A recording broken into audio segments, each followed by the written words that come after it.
Hola, ¿cómo están? Bienvenidos a La Silla Vacía. Soy Daniel Pacheco. Un saludo a los que nos ven en televisión abierta por televisión, a los que nos siguen por el YouTube y el Facebook de La Silla Vacía.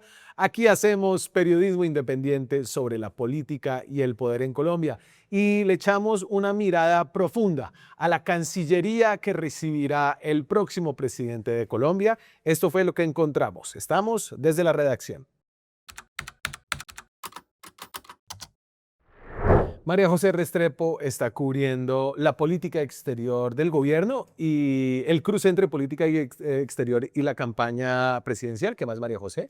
Muy bien, Daniel, gracias por invitarme. Te hemos visto desde Londres, donde no estás ahora evidentemente, pero donde usualmente estás. Chévere tenerte por aquí. Esto fue un reportaje, ¿no?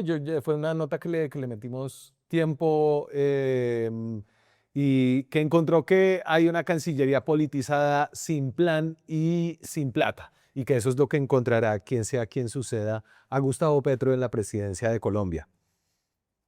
¿Cierto? Sí, un reportaje largo. Hablamos con 10 diplomáticos desde varias latitudes del mundo. Yo me metí a mirar varios decretos de nombramiento y los estados financieros de la Cancillería. Entonces, había como, ¿cuánto fue que decías? Como 70 años de experiencia diplomática, 70 era, Sí. acumulada entre las 10 personas. Obviamente, pues, desafortunadamente ninguna pone la cara y dice quién es porque temen que los echen, pero digamos que hay una mirada profunda a lo que está pasando allá adentro. Creo que nada pudo haber como encapsulado mejor tu nota y el estado de la política exterior eh, de Colombia, que el trino que lanzó el presidente Petro un día lunes a las 2 de la madrugada. Esta sería una buena parranda del diálogo entre civilizaciones mientras no estén pensando desaparecerlas a punta de misiles. Es una gran alianza por la vida, es el gran trato. Como dije al presidente Trump, las civilizaciones no deben desaparecer. Nos pone este gran video para que entendamos cómo está la política exterior.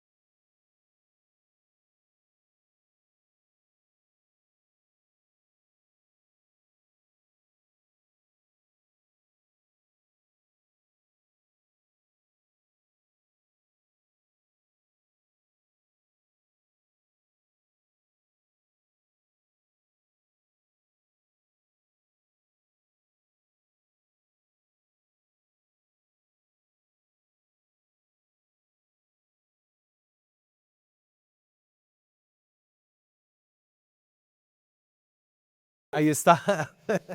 Se le perdió la Espérate, cadenita. Ay, eso es inteligencia artificial. Por favor, es inteligencia artificial. Xi Jinping no estaba en la trompeta, ni Vladimir Putin. Putin tampoco. El presidente Trump no estaba en los timbales. Petro no estaba en el bajo Yo no sé si cantando. Sheinbaum toca piano, Se me perdió la cadenita de Lucho Argaín, lanzada por la Sonora Dinamita. pero yo creo que más allá de este trino, muy a las 2 de la mañana, eso simboliza o personifica un poquito lo que está pasando con la política exterior y es una práctica muy constante que me contaban los diplomáticos que hacen. Ellos se despiertan a cualquier hora que sea su mañana a mirar el Twitter del presidente porque es la línea más cercana que tienen de lo que es la política exterior colombiana en este momento.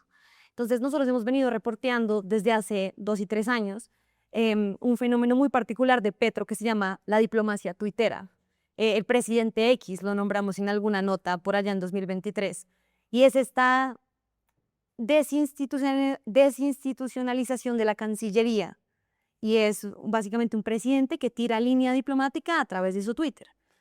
Y entonces, como para que la gente entienda, obviamente el presidente es la persona más influyente en la política exterior de un país, O sea, ¿no? Luego de eso tiene el Ministerio de Relaciones Exteriores, que además de la política exterior hace otra cantidad de cosas, y ahorita hablamos como de esa complejidad, pero que tiene un canciller que es como el implementador de esa política exterior en los foros multilaterales, en las relaciones bilaterales con todos los países con los que tiene Colombia relaciones, claro, etcétera.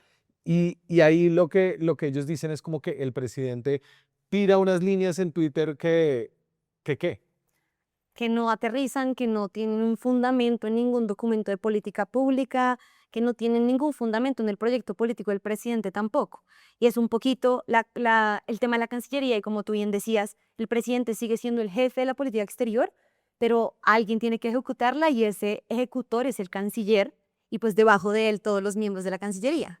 El lío ahí es que se ha convertido más bien en una carrera para responder rápidamente a los trinos del presidente en 15 usos horarios distintos. Sí. Entonces los funcionarios de Cancillería en Japón se despiertan en su madrugada para ver un poco qué pasó en el Twitter anoche y me contaban que, por ejemplo, no particularmente los de Japón, pero muchas veces les comentan, les preguntan los gobiernos de los países en donde están trabajando que si esa es una línea específica, que si esa es la orden que viene desde presidencia, que si esa es la aproximación a la política exterior colombiana y a ellos les toca defender lo que sea que haya trinado el presidente. Claro, y el presidente trina mucho, trina largo y trina hablando de todo. Sí. Entre esos como, sí, un video de Hasta inteligencia videos. artificial. No, te imaginas como los embajadores de Estados Unidos, China, Rusia y México, como la llamada al día siguiente es como, bueno, ¿cuál era el mensaje de tu presidente con ese video? Claro, yo creo que ya lo han ido empezando como a conocer. En el tema como de la implementación de eso, muestras aquí con datos como más sólidos, más allá de los testimonios, que la Cancillería ha cambiado mucho. Y ha habido muchos cambios. Es normal que haya cambios, pero en este gobierno ha habido 4 cancilleres. No recuerdo yo un gobierno con tantos cancilleres. El de Iván Duque tuvo a Marta Lucía Ramírez y Carlos Holmes Trujillo y Claudia Blum, claro, 3, este 4, y por debajo también. Entonces, esta es un poco la gráfica, 50 movimientos. ¿A qué nos referimos con directivos en Cancillería? Entonces, como dice, son 4 cancilleres, 10 viceministros y estos son directores de área. La Cancillería básicamente tiene un cargo que son los directores de área por geografía Sí. o por tema. Entonces hay un director de asuntos multilaterales, básicamente por temas. Y lo que demuestra esta gráfica es que en el gobierno Petro hasta julio del 25, que estos son datos de diplomacia abierta, un tanque de pensamiento del externado que le hace seguimiento a la Cancillería, ha habido 51 cambios directivos, es decir, estos personajes que están liderando el área geográfica de África, el área de coordinación multilateral, han cambiado o muchas veces ni siquiera han estado nombrados en firme, muchas veces solamente han sido encargados. Entonces, más que el tema de los cancilleres, que lo raro en un gobierno es que dure el canciller durante todo el gobierno, más allá de eso, si desde abajo empiezas a desarticular la Cancillería, pues no va a haber una política exterior que se mantenga a lo largo de los 4 años. Claro, además las cancillerías de Petro han terminado siempre como en dramas, Sí. ¿no? Entonces Álvaro Leiva terminó suspendido y ya sancionado por la Procuraduría por detener como una licitación que ya se había otorgado. O sea, Después siguió Murillo. Luis Gilberto Murillo, que terminó, pues que se salió porque iba a hacer política, pero además lo echó el presidente, terminó feo porque básicamente sugiere el presidente que lo suplantaron mientras él se desconectó un rato en medio de la crisis diplomática con Trump, la de los deportados. Luego Laura Sarabia Sí, que sale después de un viaje fallido a China un poco. y luego Rosa Villavicencio. Y entonces hablemos un poco de qué ha pasado con la llegada, cómo ha evolucionado como estos recambios. Esta es nuestra actual canciller. Sobre la posibilidad de una agresión a nuestro país por parte de Estados Unidos, también hemos sido claros y está en el orden internacional que la defensa de nuestra soberanía, para eso tenemos un ejército muy capacitado, muy preparado, un ejército al mando del jefe de Estado que es el presidente Gustavo Petro, que tendrá que defender a nuestras poblaciones si se llegara ese caso que deseamos que no sea esa la posibilidad que se presente. Claro, estaba empezando la canciller, que es una mujer con poca experiencia en la política exterior. De hecho, nunca había tenido, entiendo yo, un cargo público, No, ella viene de ser migrante y de organizaciones de migrantes en España. pero habla varios idiomas. No, solo habla español. Ok, pero entonces, ¿por qué la puse en...? Ese es el tema y un poquito el hueco que está pasando ahorita en Cancillería es que la canciller no tiene una voz muy fuerte, no tira líneas sobre el tema y sobre todo no le hace contrapeso a las decisiones del presidente. Y es capaz de decir que el ejército de Colombia va a repeler cualquier invasión de De Estados Estados Unidos. O sea, yo creo que está debería hacerlo si en algún momento se da, pero creo que la canciller debería saber cómo comunicar eso de una mejor forma. Entonces uno dice, bueno, listo, a mí me tocó este cargo, no sé mucho, no sé otros idiomas, pero me voy a rodear de gente muy buena para ayudarme a como cubrir los flancos que tengo. Y encontraste tú, por ejemplo, que la canciller Villavicencio contrató a la hija de Holman Morris, el gerente de RTBC, ahora Inravisión. Y ella venía de trabajar como, es una asesora bilingüe. Sí, Daniela Morris es profesional en relaciones internacionales de la Bien. Universidad de Ámsterdam, pero ya venía de trabajar como directora de comunicaciones de un teatro Ajá. y como actriz y modelo en la misma productora que sacó la película del Almirante Padilla. Que cofinanció RTBC. Exactamente. Entonces, no decimos que no tenga todas las capacidades para ser una asesora bilingüe en lo Claro. que habla 3 idiomas, Sí. pero pues No es una traductora no profesional. es una traductora profesional. Bueno, digamos que ahí no se dio, pero en cargos claves, por ejemplo, la Secretaría General. Que es un Entonces, cargo que que es como el abogado, el que firma dentro de Cancillería. y no figura tanto en titulares, pero es el que organiza tanto la plata como el personal en una sola dirección de la Cancillería. Sí. Pero, María José, me imagino que en las posiciones más importantes, más influyentes de directivos dentro de la Cancillería, la canciller sí busca rodearse de personas como más expertas en los temas duros de contratación, de personal. No tanto.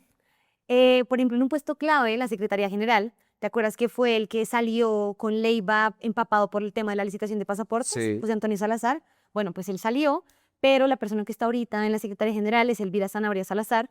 Ella no tiene nada de experiencia internacional, que sepamos, no sabe mucho de política exterior, pero es cercana, trabajó en la alcaldía de Valledupar y es cercana al pastor Alfredo Sadra. Que fue el número 2 en Palacio, el director del, ya no me acuerdo si fue director del DAPRE o solo jefe de despacho, pero digamos que estaba en Palacio. Entonces él la puso allá, claro, porque él además tuvo que lidiar el tema de pasaportes, Claro. que estaba como en ese momento candente. Y hay una fuente que te dice como que ven un favorecimiento al pastor, o sea, como que cuando salió lo de que este señor, el chef personal que tenía él como embajador, porque lo nombraron embajador en Brasil, que el chef personal de él le cogió el carro y lo volvió nada, como que escuchaste de otros diplomáticos diciendo, ¿cómo así que tiene chef personal? Yo llevo como meses Claro. esperando que me contraten a un funcionario aquí consular o de algún tema y no ha pasado nada. O sea, como que además hay favorecimientos. Sí, a mí me lo resumieron en la siguiente frase y es: con Brasil vamos súper. En la embajada de Brasil todo va bien. Voy a poner un poco lo que dice el presidente frente a estas críticas a la manera en la que ha puesto a personas inexpertas que son de su grupo político, que a veces no cumplen los requisitos en la carrera diplomática. Tenemos una carrera diplomática que era regoda, blanca, antichina, antiárabe, antihumanidad, arrodillada. Y hoy empieza, será un proceso, indudablemente, una manera de relacionarlos con el mundo más independiente. Una manera de relacionarse con el mundo más independiente, pero de hecho como que lo que te dicen adentro es todo lo contrario. Es todo lo contrario, el tema es que es una pelea contra la preparación, contra la carrera, contra toda esta experticia que se ha cultivado durante años en la carrera diplomática.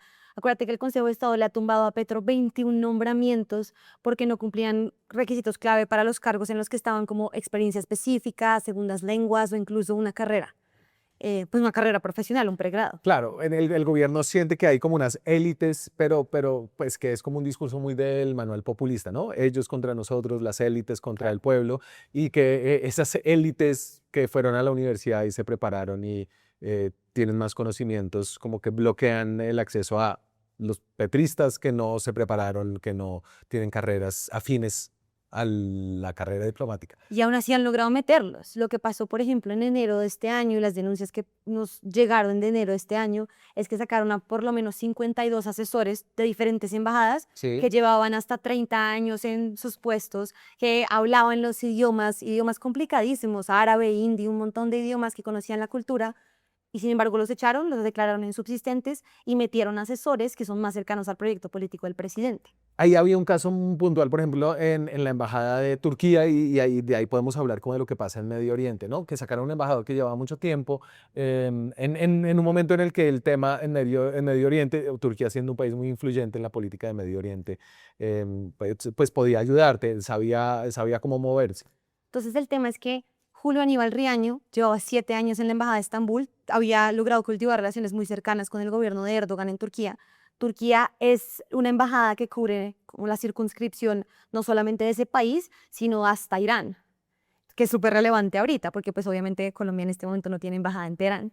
Y lo que está pasando es que sacan al embajador Riaño, que él había renunciado a la carrera diplomática hace un tiempo para quedarse en esa embajada, y meten a una persona que se llama Jennifer, te debo el apellido, que es muy cercana al Minsalud Guillermo Alfonso Jaramillo.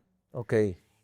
Pues no tiene una hoja de vida internacional, no tiene una hoja de vida que sepamos esté al tanto de lo que tendría que manejar en esa embajada tan importante, y sin embargo está ahí a la cabeza de una de las principales misiones diplomáticas colombianas en una zona que está en una guerra dura en este momento. Claro, ministro de Salud que también tiene a su hijo en ProColombia, pero eso es como del lado de comercio en Europa.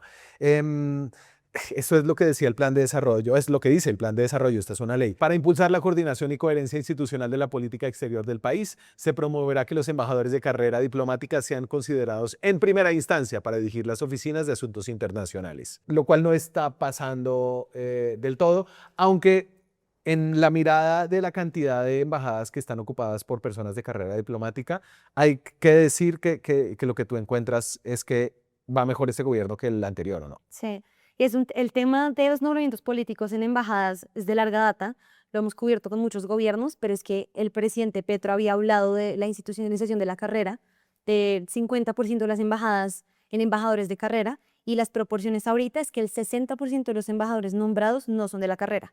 Ahora, el gobierno Duque cerró con un 70%. Claro. Es un poquito mejor. Y yo ahí le cojo un poquito la caña al presidente Petro, y es que los amigos de Duque, para ponerle las palabras de Petro, eran blancos, hablaban inglés y sí tenían carreras profesionales que podían ayudar. Solo una cosa corta al final, esta foto que nos dice de Petro y Lula da Silva.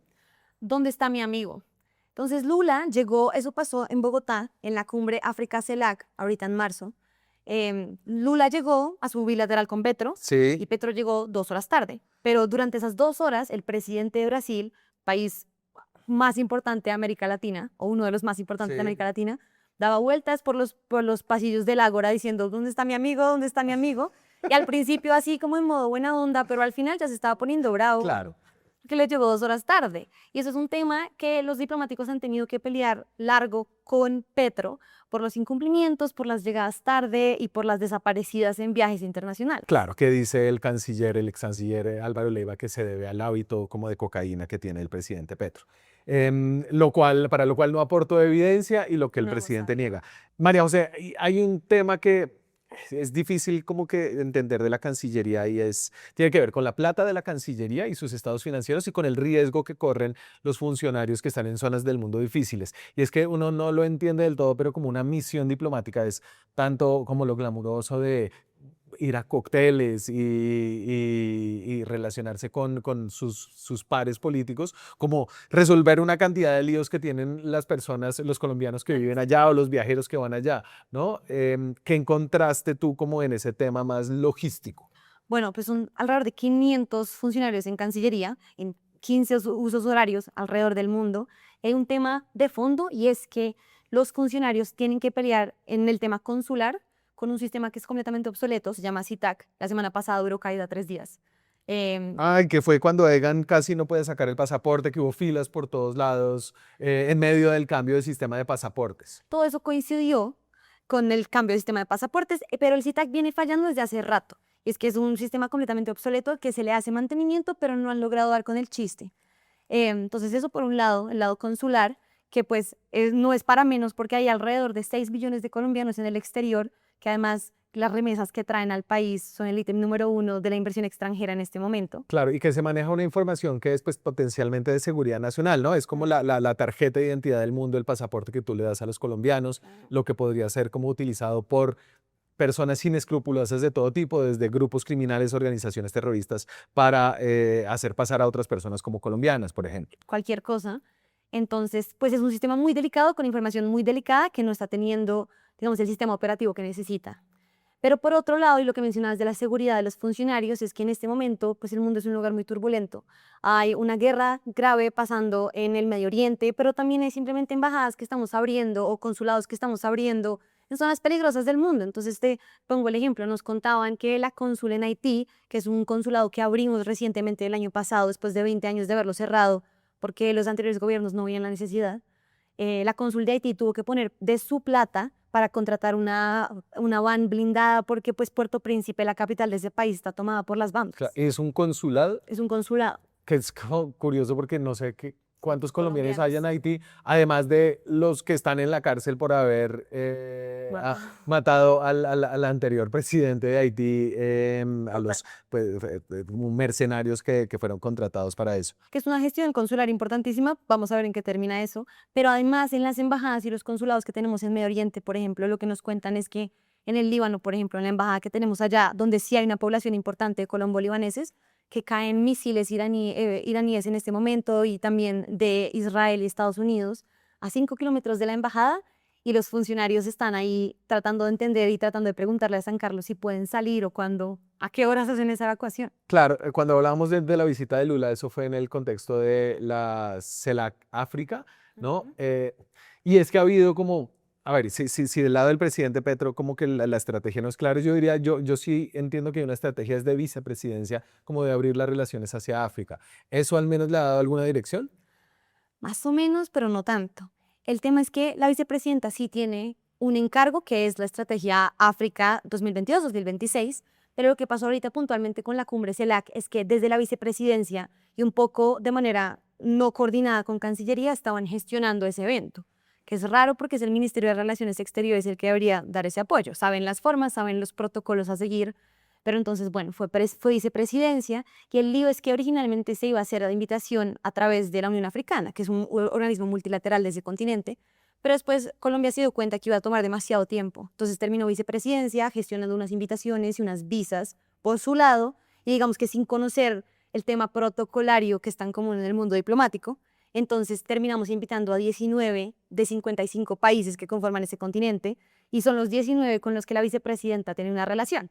Entonces nos han llegado, o pues a Cancillería le han llegado unas notas de, oiga, ¿y a mí por qué no me invitaron? Con toda la razón. Claro. Y la justificación es, la vicepresidenta colombiana no ha tenido que ver con usted, que es muy difícil de explicar a un diplomático con un protocolo diplomático.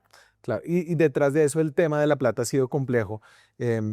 José, tengo por ahí el del fondo rotatorio, que es como un buen ejemplo. Esta gráfica la podemos aquí explicar un poquito contigo. Pues el fondo rotatorio entonces es como un fondo alterno que tiene la Cancillería que se nutre de todos los trámites que hace, ¿no? Exacto. Entonces los pasaportes, Las visas, las visas, apostillas. las apostillas, claro, es que la Cancillería hace un resto de vainas, ¿no? La validación de títulos. Y entonces lo que muestra, váyanse al último cuadrito, el que dice resultado del ejercicio, que es la diferencia entre ingresos y gastos, básicamente. Básicamente. Y lo que muestra es que el fondo rotatorio generalmente daba utilidades que se reinvertían en cómo mantener el resto de la Cancillería, Y los y en consulados. 2025 las utilidades pues son una rayita chiquitica, lo que pasa es que son muy pequeñas, son de apenas 500 millones. 500 millones. Y entonces en 2023, pues es decir, las utilidades no eran nada pequeñas las que daban en 2023, eran... Sí, el tema, la Cancillería siempre ha tenido un presupuesto apretado, digamos que no es tan rentable tener una Cancillería aparentemente, pero el resultado del ejercicio del fondo rotatorio en los últimos 4 años siempre había sido de miles de millones. Ajá. Y lo que se ve en esa gráfica es que el año pasado terminamos en 500 millones solamente. Entonces, es un tema de que han subido los gastos en el exterior, pero también un tema de que, pues si el sistema se está cayendo constantemente, no podemos hacer apostillas, no podemos sacar pasaportes y pues no nos entra la plata que nos iban a pagar los colombianos al exterior para eso. Claro, mirando para adelante y volviendo a la anécdota de Lula que me parece como tan... ¿dónde está mi amigo? No. ¿No? Y es un poco, tenemos una relación difícil, hemos tenido como la crisis diplomática más grande con nuestro principal socio en 100 años, desde que los gringos básicamente hicieron todo para la secesión de Panamá.